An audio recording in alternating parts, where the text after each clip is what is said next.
ما هو ما ينفعش يا جماعه يبقى ده وقت المانجا وما اعملوش. درايف المانجا من احلى الحلا الصيفي البارد اللي بيرطب علينا في الحر ده. هعمله معاكم بابسط طريقه ليه وبدون اي تعقيد. بس قبل ما نبدا الفيديو، لو اول مره بتشوفيني انا سمر رضوان، ما تنسيش تعملي اشتراك للقناه ولايك وشير لو عجبك الفيديو. ويلا نسمي الله ونصلي على الرسول، ويلا بينا بسرعه نشوف الجمال ده كله اتعمل ازاي. اول حاجه هنحتاجها هي كيك، سواء تكون انت اللي عاملاه في البيت او كيك فانيليا جاهز من اي سوبر ماركت. ده كنت انا اللي عاملاه. الطريقه بتاعته موجوده برضو على اليوتيوب. وجهزت كمان عصير مانجا بيوريه وعصير مانجا خفيف. جبت مانجايه كبيره، قطعتها وضربتها في الخلاط بدون اضافه اي ميه او سكر. بقت عندي مانجا بيوريه. اخدت منها فنجان والباقي زودت عليه ميه. انا ما زودتش سكر، انا اكتفيت بالسكر اللي موجود في المانجا. زودت عليه ميه لحد ما بقى عصير مانجا خفيف خالص بالشكل ده.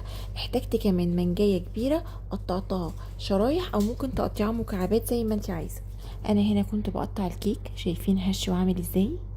كيك يا جماعه خطير.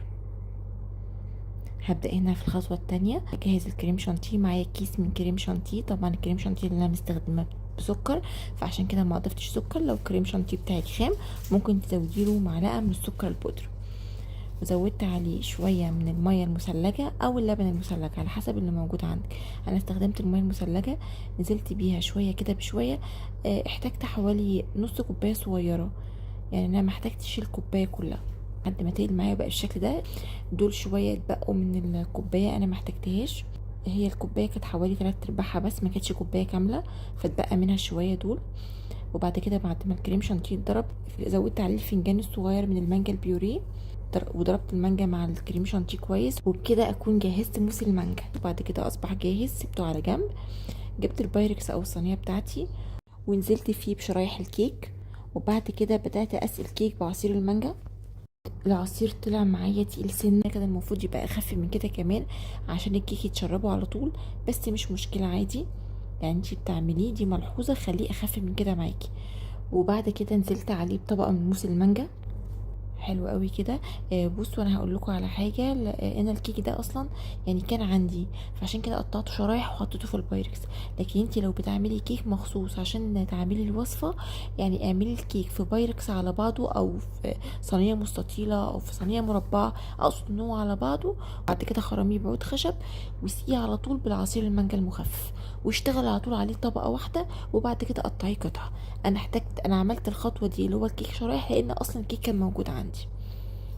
وبعد كده حطيت طبقه كمان من الكيك وبرده سقيته بعصير المانجا. هرجع اقول لكم تاني، خلي عصير المانجا مخفف عن كده. طبقه من موس المانجا، واخر حاجه شرايح المانجا. وبعد كده دخلته التلاجة لا تقل عن ساعتين. هتكون الكريم شانتيه مش سايح كده، هيكون متماسك معايا تماما. هبدا اقطعه، شايفين متماسك وعامل ازاي؟ تحفه، خطير يا جماعه. طبقات الكيك المتشرب بالعصير مع موس المانجا بيخلي طعم الكيك في حتة تانية خالص. ميكس حلو قوي يا جماعة مع بعضه. بتحس ان الكيك كده طري ومتشرب من المانجا مع قطع المانجا اللي على الوش. بجد بجد خطير، لازم تجربوه وانا متأكدة ان الوصفة هتعجبكم قوي. وقت تحضيرها كله ما خدش وقت خالص. يعني لو عندك كيك او لو هتجيبي كيك جاهز، الوصفة كلها مش تاخد منك دقايق يعني. كده نكون وصلنا لنهاية الفيديو بتاعنا النهاردة. اتمنى وصفتنا تكون عجبتكم وتشاركوها مع كل اللي بتحبوهم، واشوفكم ان شاء الله في فيديوهات تانية كتير بافكار كتير جديدة ان شاء الله تنال اعجابكم. واخيرا ما تنسوش اللايك والشير.